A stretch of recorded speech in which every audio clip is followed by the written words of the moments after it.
When I visit Portland, one of the favorite things that I like to do is go down to the waterfront area. I just love looking at the boats along the water. There's a trendy shopping area you can walk along that has galleries, cafes, restaurants. People watching is always fun to do, and one of the ways you can do that is just walking along the waterfront itself in Tom McCall Park.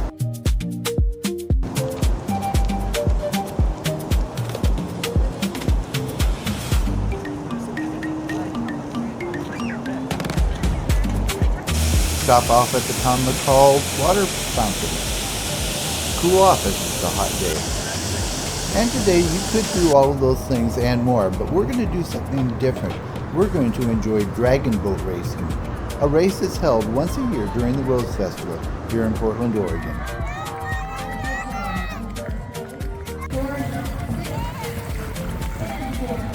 The dragon boat races take place here in the South Hawthorne Waterfront Park, also known affectionately as the Bowl.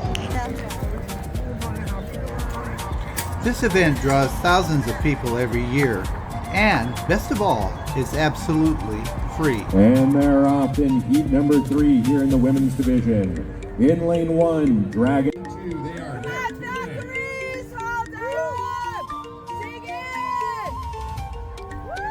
This year there are over 40 separate teams competing in the dragon boat races. This is going to be Each team has their separate mini resting areas set up under protective canopies.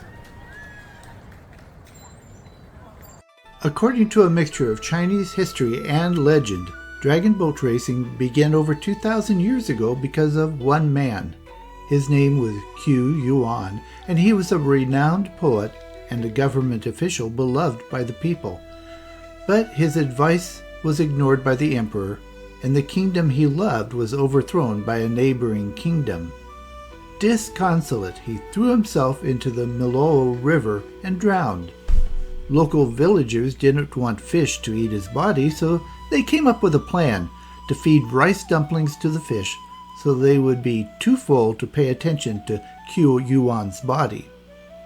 Somebody must have said, "Hey, that's not going to work." So their next plan was to furiously paddle boats into the river and beat drums to scare off the fish. And this evolved into a yearly remembrance. This dragon boat team is You Dragon You. My son and daughter-in-law are on this team, and I've been invited to follow them along for a while. I'm with Teresa, who is my daughter-in-law. She is a dragon boat paddler. So Teresa, how did you get involved in dragon boat paddling and involved in the sport at all? Well, 4 years ago, a friend of mine invited me to join the team, and my husband and I, we started 4 years ago. So this is my 4th year paddling on You dragon boat team. What is it that you like most about dragon boat paddling? What gives you the most enjoyment in the sport?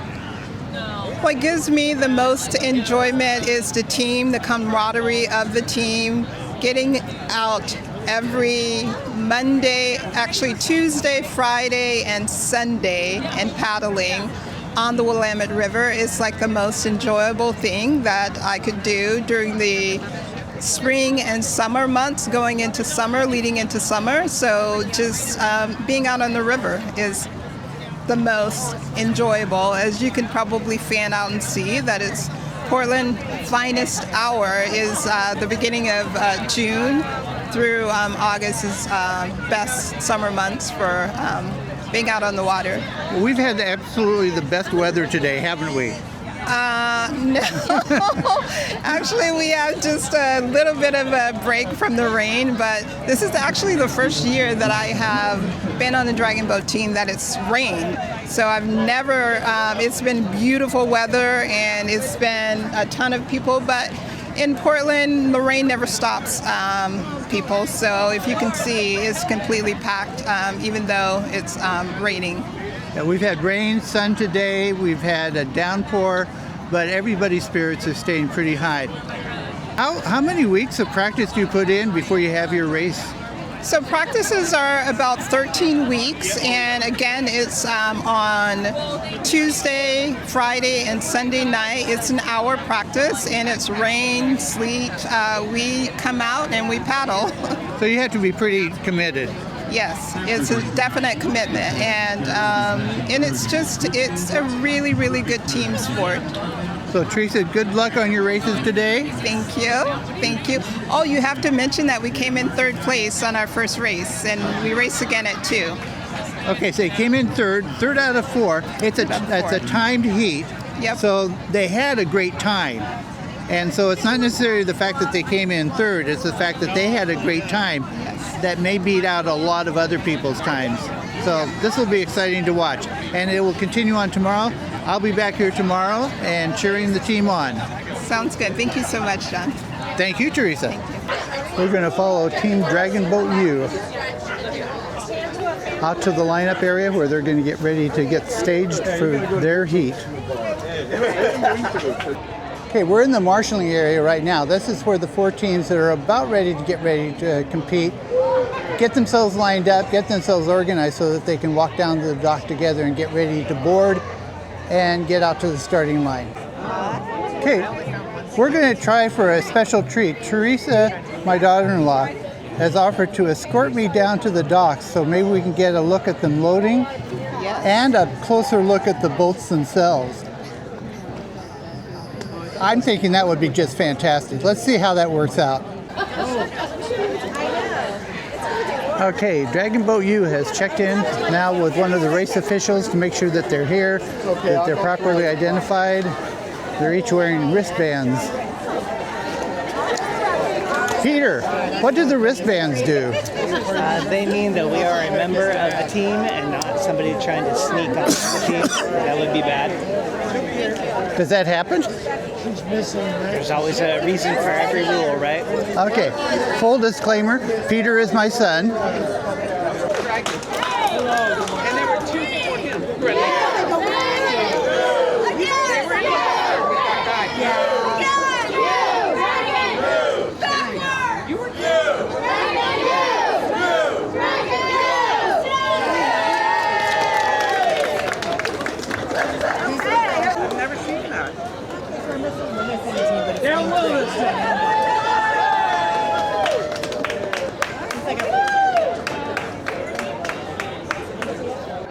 Okay, it should be pretty clear by now that the main goal here is to have fun.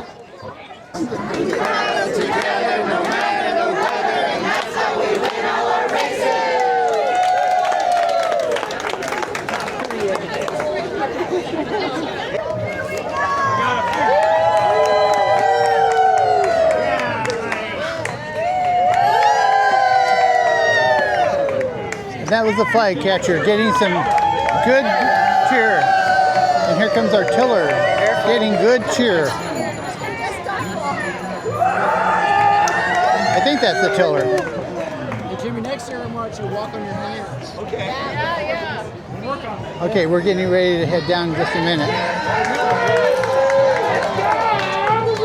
What lane are you guys in? 4. Lane 4. Now we're getting confused. Is lane 4 the far one or the near one? Near one.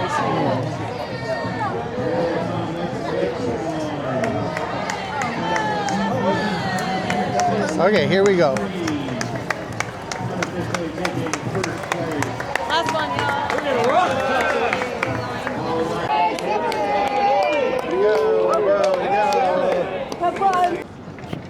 Once down at the dock, the paddlers pick up their paddles. They don't bring their own. And if they don't have a life vest, they pick up a life vest there as well. Okay, here's our flag catcher. You're not supposed to be down here. Our caller, our drummer. Pardon me? You're our drummer Yes, I am. and caller. The 20 people who put the muscle into this.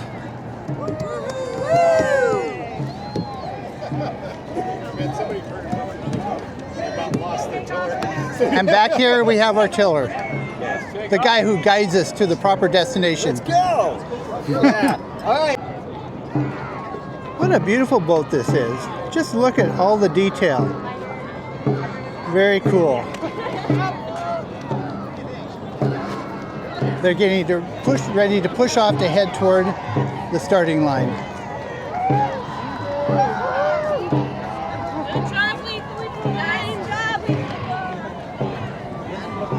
Now the flag catcher, when they get ready to catch the flag, they actually crawl right out onto the head of the dragon, reach out as far as they can so that they can catch the flag as quickly as possible. So it's important for them to catch the flag, but it's also important for the tiller to get the boat in the right position so that they can reach the flag. A missed flag gives them a 10-second penalty.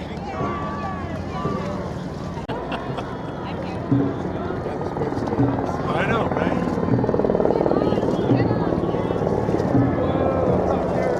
And they're off to the starting line, along with 3 other crews in their dragon boats.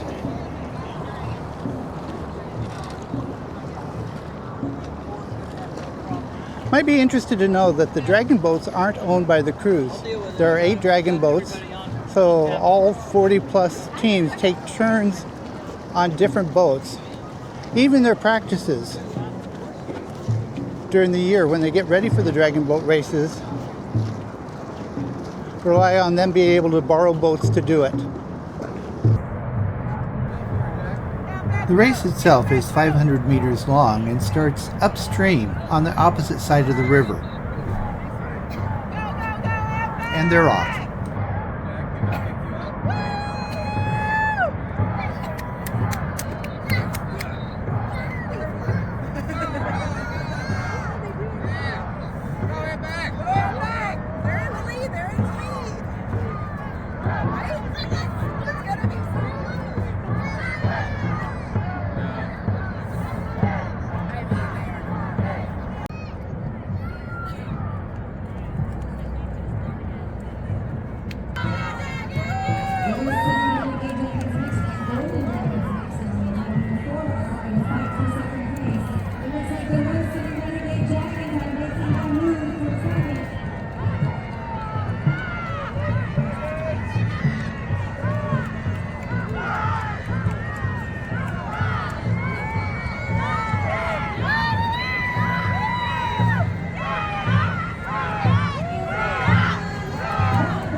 At the end of each race, the boats maneuver, turn themselves around, and paddle back to the dock to turn their boats in for the next team to take over.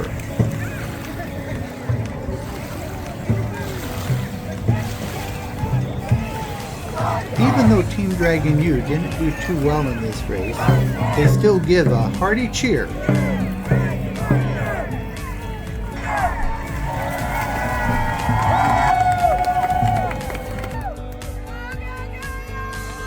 With a race happening every 10 minutes, there's really no end to the fun and excitement. In lane 2. You might even make friends with a dragon. This is the last heat of the women's division in the morning. These are time trials 1, heat 5. I'll be returning to Portland again because there really are so many cool and interesting things to do that I'd love to share with you. In the meantime, check out this video for another special place in Oregon. And remember to keep on having adventures of your own.